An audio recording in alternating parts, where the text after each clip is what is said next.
Nós vamos agora analisar, se possível, na extensão necessária, a pergunta que nos foi encaminhada para o dia de hoje. A pergunta, eu repito, sintetizada, é a seguinte: a igreja e os pastores devem posicionar-se ou se posicionar politicamente? Essa é a pergunta nos encaminhada por uma pessoa que assiste o nosso programa.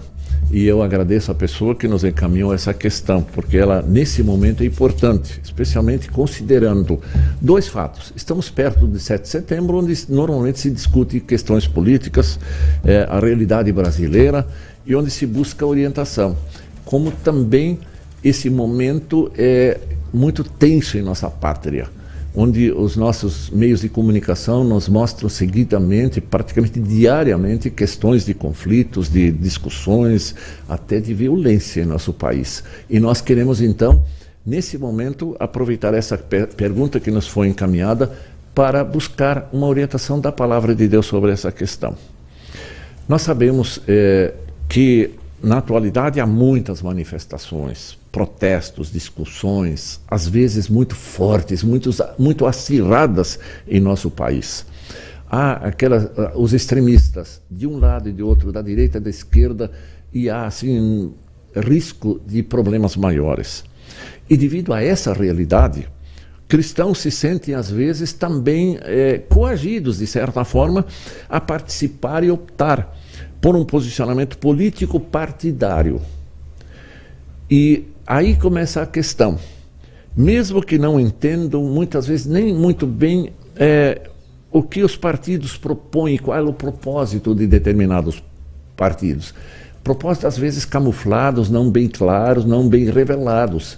E muitas pessoas, às vezes, se posicionam em relação a uma pessoa a outra, em vez do conteúdo programático, conteúdo filosófico de determinados partidos, então tomam posição nem sempre conhecendo bem a realidade do que se passa. Isso é muito perigoso e muito problemático. E nesse quadro, sempre de novo surge o pensamento: qual deve ser a posição da igreja, dos pastores nessa questão? Muitos cristãos, como cidadãos da pátria, participam da vida pública, participam da política. A palavra, inclusive, é bom lembrar que a palavra política vem do grego polis, que é cidade.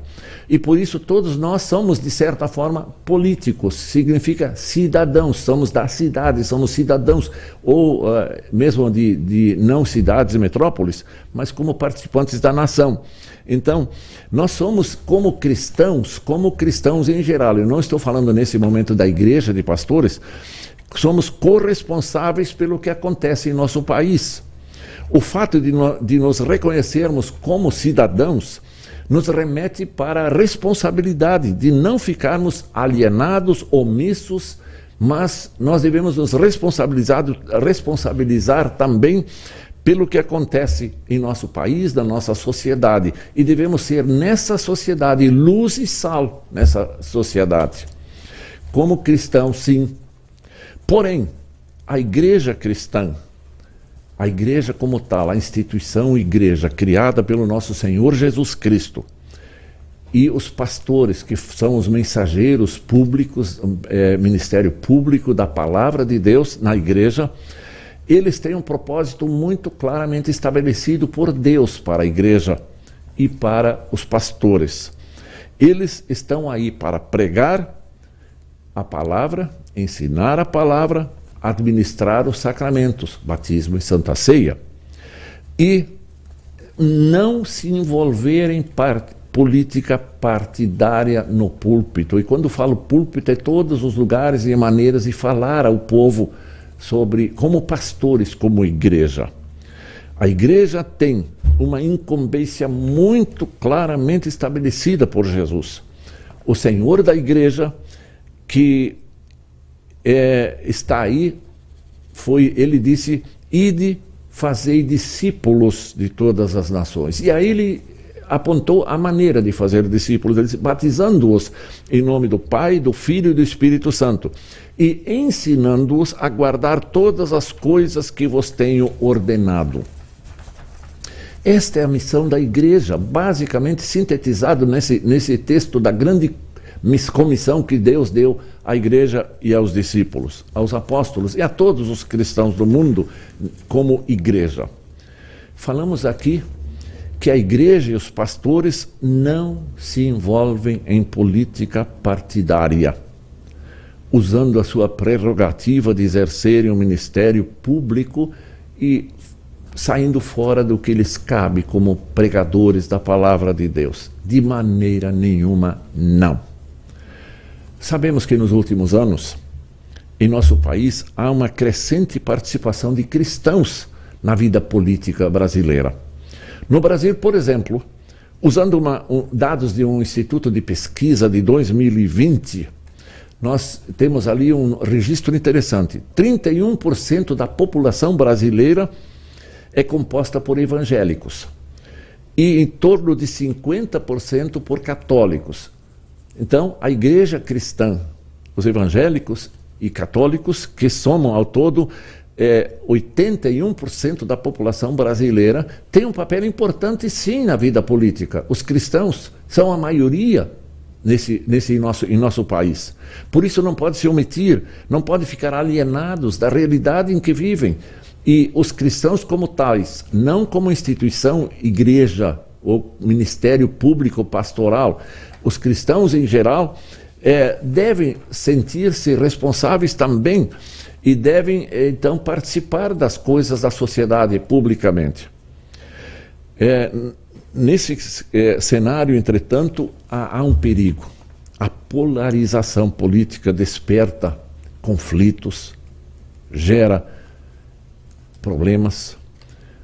Esses conflitos gerados pelo extremismo de muita gente, que é uma das graves características do momento em que nós vivemos hoje. O extremismo. A extrema esquerda, extrema direita, eu sou daquele, sou contra aquele outro, e há esses extremismos manifestos que não produzem nada, apenas conflitos, intrigas, problemas maiores. No meio cristão, observa-se muitas vezes a abertura para disseminar pensamentos extremistas, variantes da esquerda, variantes da direita. E esta realidade, como eu já disse, cria problemas na sociedade em que nós vivemos, uma vez que as decisões políticas estão diretamente ligadas a esses extremismos na atualidade. Nós devemos cuidar para que, como cristãos em geral, eu repito, ainda não como igreja, como pastores, como cristãos em geral, nós somos responsáveis e podemos e devemos participar da vida pública da sociedade brasileira, mas cuidar para que ninguém, na nossa manifestação, nós não instigamos pessoas contra pessoas. E esse é o problema. A vida pública decente, política com letra maiúscula e não política partidária, é saudável. E os cristãos, especialmente os homens, as servas, as senhoras, os jovens, estão convidados sim para participar da vida pública, para também ajudarem a nação a continuar vivendo em paz, em progresso e para se desenvolver em todos os sentidos para o bem-estar de todo o povo, mas não para arruinar com encrencas, com conflitos, com extremismos a vida pública, que pode, se for recrudescendo cada vez mais, pode gerar um conflito sério, uma guerra civil no nosso país. É sério isto. E os cristãos não podem se responsabilizar por isso eles devem evitar certas manifestações, certas atitudes, e devem respeitar especialmente a situação vigente, autoridades constituídas, legitimamente instituídas e que estão aí para governar em todos os níveis, nacional, estadual e municipal. Os cristãos têm esse dever, dado pela palavra de Deus, de respeitar essas autoridades e trabalhar por elas. Mas então, repetindo, qual é a tarefa agora da igreja instituída por Jesus? Repito o que eu já afirmei. Pregar e ensinar a palavra de Deus. Essencialmente anunciar a graça salvadora de Jesus Cristo à humanidade. Que está muito bem sintetizada essa missão no lema da IELB. Recebemos e compartilhamos perdão, vida e salvação. É isto que está escrito claramente na palavra de Deus. Esta é a missão da igreja e dos pastores. Cabe à igreja também a tarefa de administrar a vida da igreja e cuidar juntamente com as lideranças leigas e administrar a igreja sempre dentro desse propósito da igreja, seguindo aqueles objetivos que Deus instituiu para a igreja. Preparar também a igreja e os pastores têm também a missão, a tarefa de preparar o povo de Deus. O povo de Deus. A gente usa uma palavra, o laicato. O que é o laicato? São pessoas que não são sacerdotes, não são pastores. Todos aqueles outros são os homens de Deus, as servas, as mulheres de Deus, os jovens de Deus. Esses devem ser preparados pela igreja com os princípios da palavra de Deus, para instruí-las, essas pessoas, a viverem de acordo com a palavra de Deus e com esses princípios divinos participar da vida pública, respeitando as instituições e respeitando as pessoas. Então, nessa preparação do povo de Deus, a igreja e os pastores devem preparar o laicato para serem bons administradores de tudo que recebem de Deus, todos os dons que recebem de Deus, seja na parte vida espiritual, na evangelização, no cuidado de suas famílias para que andem no caminho de Deus e no acolhimento de pessoas para participarem cristalmente da sociedade, sendo sal e luz no mundo em que vivem. Eu digo mais, nós como pastores, como igreja, precisamos até incentivar todo o povo de Deus para que assuma a posição de cooperar com o bem comum, com o bem-estar da sociedade brasileira. Essa é uma missão que Deus dá. Nós poderíamos citar aqui uma série de textos bíblicos que falam da nossa responsabilidade do mundo. Mas eu quero citar aqui, lembrar uma frase que eu li há pouco antes de entrar nesse programa, eu li num e-mail. Alguém disse assim, referindo-se a esses conflitos, esses extremismos de pessoas que ficam xingando as autoridades publicamente. Ele disse assim, xingar nada resolve. Nada resolve. E não resolve mesmo.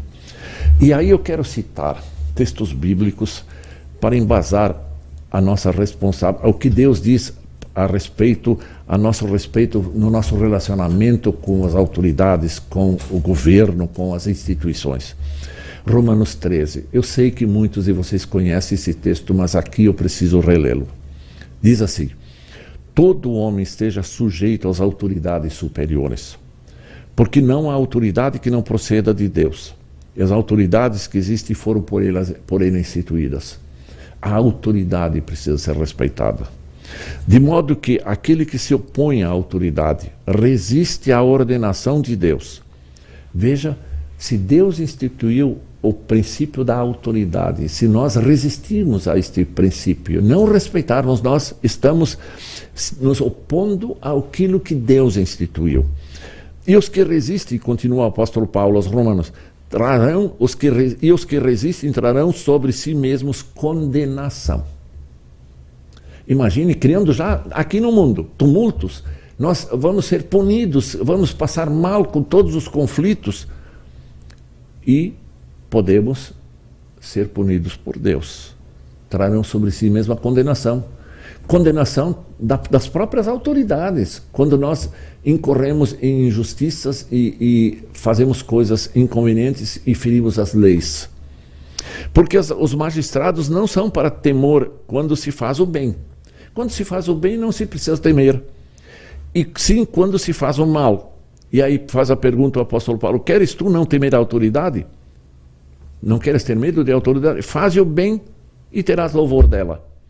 Visto que a autoridade é ministro de Deus para o teu bem, entretanto, se fizeres o mal, teme, porque não é sem motivo que ela traz a espada, pois é o ministro de Deus vingador para castigar o que pratica o mal.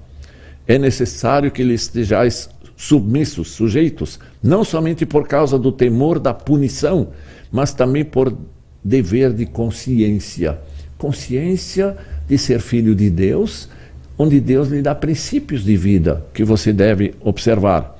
Por esse motivo também pagais tributos, e aí ele vai. Então, são essas as palavras de Paulo aos Romanos. E Pedro, o apóstolo Pedro, na sua carta, na sua epístola, na primeira carta de Pedro, ele no capítulo 2, versículo 11 em diante, ele também tem uma afirmação muito interessante e necessária para nós ouvirmos nesse contexto. Ele diz assim, capítulo 2, versículo 11: Amados, exorto-vos como peregrinos e forasteiros que sois. O que o apóstolo Pedro está falando aqui? Pedro está falando para os cristãos que foram dispersos, estavam sofrendo até pelo Império Romano. Estavam muitos mortos, jogados nas arenas lá para os leões, queimados em poste para iluminar a Via Ápia. Sacrifícios terríveis os cristãos sofriam. E Pedro diz assim: vocês são forasteiros e passageiros. Vocês estão aqui nessa vida, uma vida passageira. O que importa é chegar na pátria eterna. Mas aí, nesta vida, ele orienta dizendo o seguinte: vocês que, como peregrinos e forasteiros que sois, a vos absterdes das paixões carnais que fazem guerra contra a alma. Todas aquelas coisas que não convêm. Mantendo exemplar o vosso procedimento no meio dos gentios. Exemplar procedimento. Não partindo para xingação, para atacar com palavras grosseiras, não se metendo onde não é chamado, ofendendo autoridades e criando conflitos e problemas. Exemplar o vosso procedimento no meio dos gentios, para que naquilo que falam contra vós outros como malfeitores, observando-os em vossas boas obras, glorifiquem a Deus no dia da visitação. O nosso propósito é viver de tal maneira que as pessoas identifiquem em nós a presença de Deus e comecem a glorificar Deus. Este é o grande objetivo da nossa vida. Sujeitai-vos a toda a instituição humana, continua o apóstolo, por causa do Senhor. Por causa do Senhor Jesus Cristo. Quer seja também ao rei como soberano, quer as autoridades como enviadas por ele, tanto para castigo dos malfeitores como para louvor dos que praticam o bem. Porque assim é a vontade de Deus, esta é a vontade de Deus, que pela prática do bem façais emudecer a ignorância dos insensatos. Como livres que sois, não usando todavia liberdade por pretexto de malícia. Eu sou livre, eu tenho livre pensamento garantido pela Constituição brasileira, por isso eu posso falar o que eu quero. Não. Não usando a liberdade para libertinagem, para malícia, falando coisas que não convêm, ofendendo pessoas, agredindo pessoas verbalmente e instigando movimentos agressivos e destruidores, com o pretexto da malícia, mas vivendo como servos de Deus. Queridos irmãos, estimada igreja, queridos pastores, colegas meus, olha, vivendo como servos de Deus. Se você, querido pastor, subir a um púlpito ou mesmo numa reunião diferente, em qualquer lugar, falando como pastor da igreja, você começa a agredir, adotando extremismos e se definindo por um lado extremo para do outro, você não está sendo um bom servo de Deus. Não está sendo um bom servo de Deus. Esta é uma realidade que precisa ser dito hoje. E que precisamos tomar consciência disto e evitar problemas e problemas. E o apóstolo termina dizendo: tratai a todos com honra, amai aos irmãos, temei a Deus, honrai ao rei. Olha só que sequência. Tratai a todos com honra, amai aos irmãos, temei a Deus, honrai ao rei. Eu acho que bastaria eu ler esse texto, nesse contexto em que nós vivemos, para que cada um entenda, como igreja, como pastores e como todo o povo de Deus, qual deveria ser o nosso procedimento nesse mundo, um procedimento bonito que Deus quer. Deus quer que a nossa vida reflita o amor dele, a compaixão dele. Na reflexão eu disse que Jesus disse: misericórdia quero. Deus quer que tenhamos misericórdia para com as outras pessoas. Mas alguém pode me indagar agora: mas se as autoridades são más, fazem coisas erradas, os candidatos são péssimos, tem processos da justiça. Que a justiça resolva isto. E se você tem oportunidade, faça o que deve ser feito. Fale com a pessoa. Procure um acesso ao seu deputado, ao seu vereador, ao seu prefeito, ao seu governador e fale bondosamente com ele se houver essa oportunidade.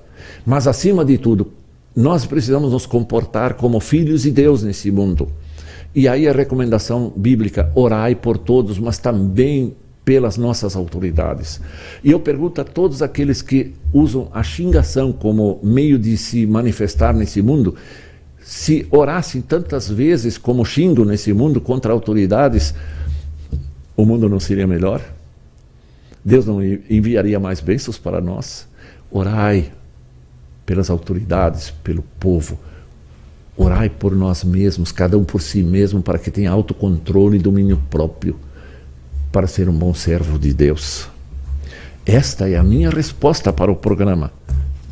Para essa pergunta que nos foi encaminhada para o programa de hoje. Eu quero ler aqui do Código de Ética da Igreja Evangélica Luterana do Brasil, um parágrafo que fala exatamente sobre essa questão dos pastores da igreja se envolver em política partidária. No artigo 31, diz assim: como cristão e pastor, falando especialmente aos pastores, é ética pastoral, eu quero cuidar para equilibrar minhas responsabilidades como pastor com as demais responsabilidades como esposo, como pai, como assalariado, como súdito e como membro da minha sociedade e de meu país. E aí a acentuação: mesmo que deva estar atento aos problemas da sociedade, não quero, enquanto pastor, exercer política partidária. Preciso também reavaliar continuamente minha permanência na mesma paróquia ou tarefa por tempo acima, abaixo do conveniente e produtivo. Isso já é outro assunto, mas aqui claramente devo estar atento aos problemas da sociedade, mas enquanto pastor não exercer política partidária. Muito sábio é a elaboração do Código de Ética Pastoral. Código de Ética Pastoral é elaborado pela Igreja. Queridos irmãos, queridos pastores, especialmente me dirijo agora aos queridos irmãos do povo de Deus. Se vocês percebem que um pastor, por descuido ou até por intenção, toma atitudes de falar publicamente como pastor contra certas coisas, adotando extremismos, etc., manifestando-se político partidariamente, fale com ele em separado, reúna-se com ele e fale sobre isso com muito amor, mas com seriedade, para que isto seja evitado, para que não criamos mais problemas em nosso país e para a nossa igreja, para que um dia, até se nós não cuidarmos, uma autoridade assumindo o poder vai dizer: já que vocês se metem em questões que não devem, nós vamos proibir cultos públicos. Já imaginaram a questão? Já imaginaram o prejuízo para a evangelização deste mundo? Se as igrejas não souberem atuar de acordo com como convém para o texto sagrado, como o Senhor Jesus Cristo instituiu, vamos criar problemas para nós pessoalmente, para a igreja e para o reino de Deus nesse mundo. Vamos usar da misericórdia de Deus. Vamos viver a misericórdia de Deus e cuidar para que tenhamos equilíbrio, bom senso, amor a Deus acima de tudo, às autoridades instituídas, respeitando-as e participando da vida pública brasileira como cidadãos cristãos, assumindo a nossa posição, a nossa responsabilidade para ajudar a melhorar as condições de vida de todo mundo. Essa é a nossa missão. Deus nos abençoe para que tenhamos essas posturas adequadas conforme Deus quer. E eu digo de novo, se alguém quiser dialogar conosco mais sobre esse tema, manifeste-se. Também logo depois nós temos um momento de interação. Se alguém quiser se manifestar, por favor, se manifeste. E se for uma pergunta que demande um comentário mais longo, nós voltamos no outro programa a falar novamente destes assuntos. Então, obrigado por quem nos encaminhou essa pergunta, que nos oportunizou esse diálogo aqui, neste dia de 2 de setembro de 2021, no programa Pergunte ao Pastor. E eu os animo para que mande perguntas, mande sugestões de temas e nós vamos aceitando de acordo com as possibilidades aqui.